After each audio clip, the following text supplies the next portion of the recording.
Hello, Armoured Pants here, and I have another video for you. This is the fourth video on the Russian line and the A-20 light tank, and we have a complete guide here.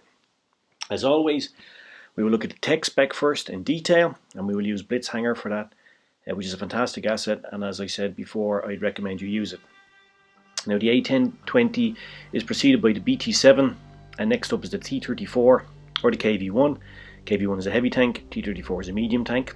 So it has more similar gameplay to the A-20. Now, key facts at 470 hit points, just under 260 view range. And we're going to talk a little bit about guns and shells here because it has two gun options.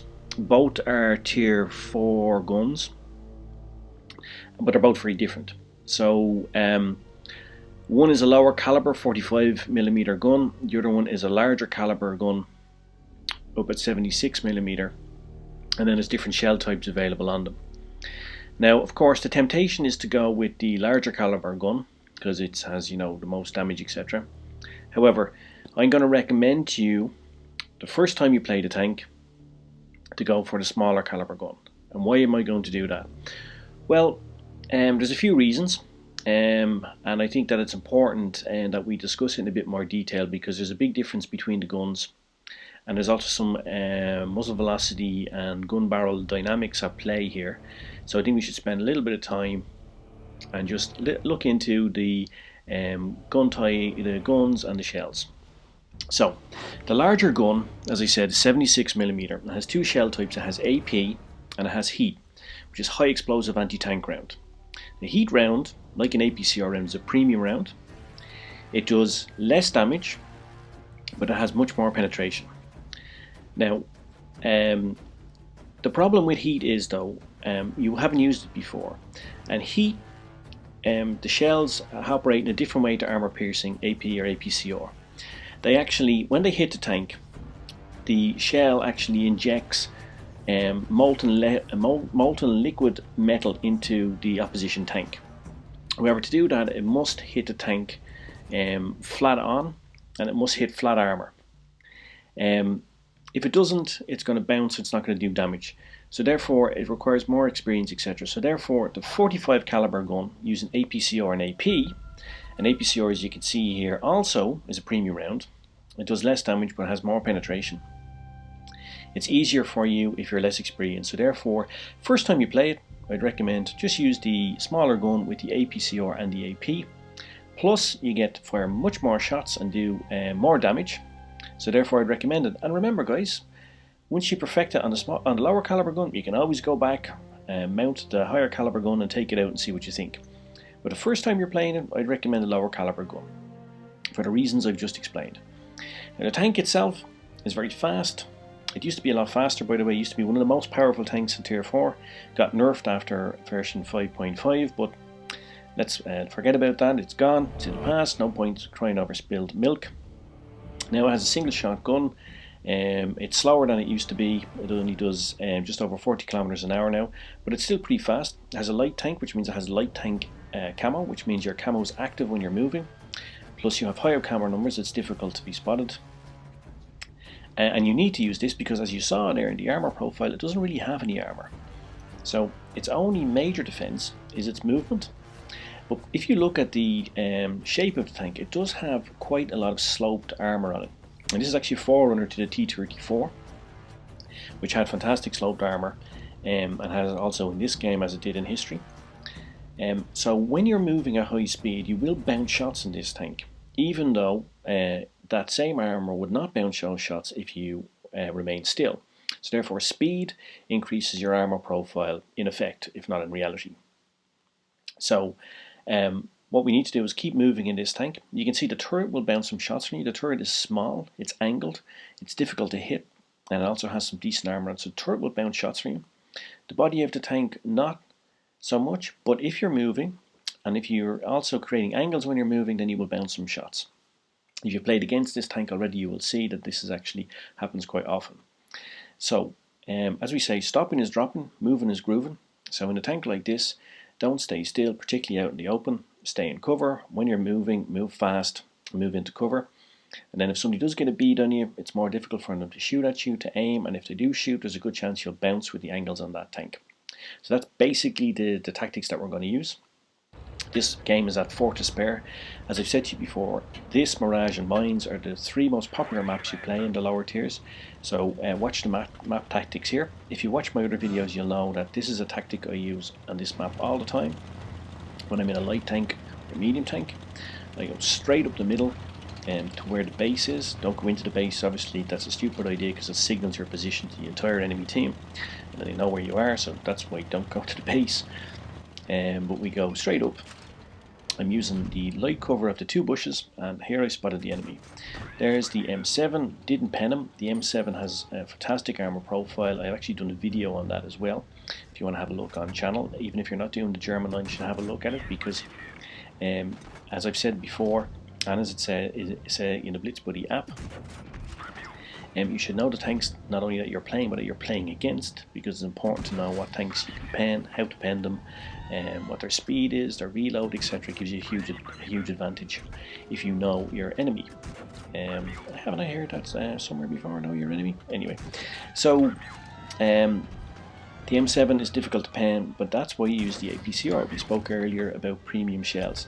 APCR is for use when you need that little bit of extra penetration to go through tanks, and there you saw the first shot I fired at AP didn't go through the M7 on the front. The second shot I fired did go through, and because I used APCR. Now I am using this hill here to give me some cover. I'm using a natural incline to the hill to make it difficult for me to be hit. I'm rocking backwards and forwards, constantly moving, and I am front on here to the top of the hill. Why? Because I want to be able to move up and down the hill as quickly as possible. Now normally I've said to you before, by the way, you see there the A-20, put a shot into him, it bounced. This is what I said about the turret, difficult to pen even when you get a good aim on it. But here front on, it is easier to pen, and then the side and back, very vulnerable, especially when you're moving very slowly or stopped. Another shot into the Panzer 4D. So normally I've said to you before that you should always have your front of your tank facing the enemy if you're brawling, and that's true, of course you should. So why was I breaking my own golden rule there and being front onto the hill, showing my side to the enemy? Well, because I want to be able to move up and down the hill as quickly as possible, and by moving up and reversing, I'm actually using the incline of the hill and my speed to do damage and to not receive damage. Now here I'm doing a peekaboo against 2 tanks, which is difficult, but what I'm doing is I'm using the A-20 to block the Panzer 3, which is a bit of a sneaky little tip to use. So effectively when I came out there I was only facing the A-20.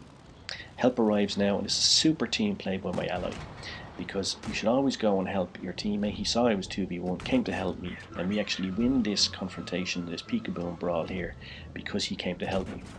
We probably could have won it anyway. I did fancy my chance, which is why I went over there in the first place.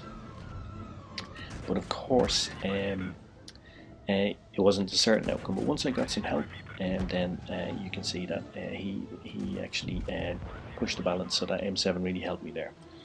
Now I took a little bit of damage there, of course, but we were able to clear together 2 tanks. And that gave us a 4v2 advantage now, so this game should be ours. So I kind of broke a couple of my own golden rules there. I went across no man's land, wasn't in cover, and then I went up against 2 tanks. But because I checked the minimap and I knew where the opposition tanks were, I knew we could get over there and take on those 2 tanks, clear them off, and then give us an advantage. So sometimes you have to make decisions like that. Used APCR and a Matilda, you need it for those guys, they're so tough to pen. I have a video on that too. And here's classic Circle of Death. Switching back to AP, I don't need it for this Electo, which is an origami tank and has absolutely no armour. The problem with the Electo is it's so low, if you can see when I'm behind him, it's difficult for me to fire into him. But the Electo is a tank destroyer, it doesn't have a turret, so he's very limited in his movement.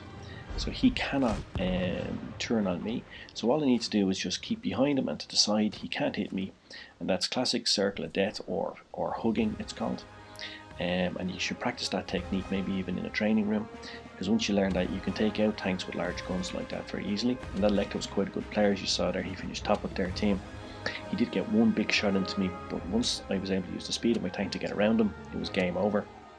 And you see I got a mastery badge for that too, even though I only got just over 800 damage and 3 kills. I got the mastery badge for the spotting, for scouting. I got patrol duty badge as well. So the mastery badge, as we said before, it's not just about damage or kills. Of course that contributes to it, but it's about active actions that you take in the battle. And because I went scouting, I spotted up the enemy, I moved around the battlefield, etc. You get a whole lot of additional XP for that. So also getting the scout badge and the patrol duty badge contributed largely to getting that mastery badge. So this is a light tank, as we said, that has great camo numbers and active camo when you're moving.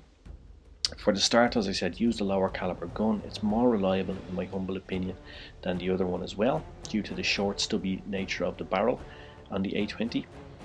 The tank has no real armour, so use your speed. Spot, scout, flank. That's your job in a light tank. Your job is to help your team. So do those things and own the map. Get out in front as I did there. You've got the speed. Get out in front, spot up the enemy, give yourself and your team a huge advantage. But be sensible, of course. Don't just rush out into them. Use cover and move from cover to cover. Use the hill as I did there. The next tank is the T-34, a medium tank, or the KV-1, a big heavy tank, and we'll have full guides on channel for that. But as I always say, take your time. Play a few hundred games in Tier 4 or in this tank. Get comfortable in this tank. Get the skills, and then move on. Moving on before you're ready is the worst mistake you can make in this game, and many people do it. Okay, cheers guys, take care, see you now, bye, cheers Mush.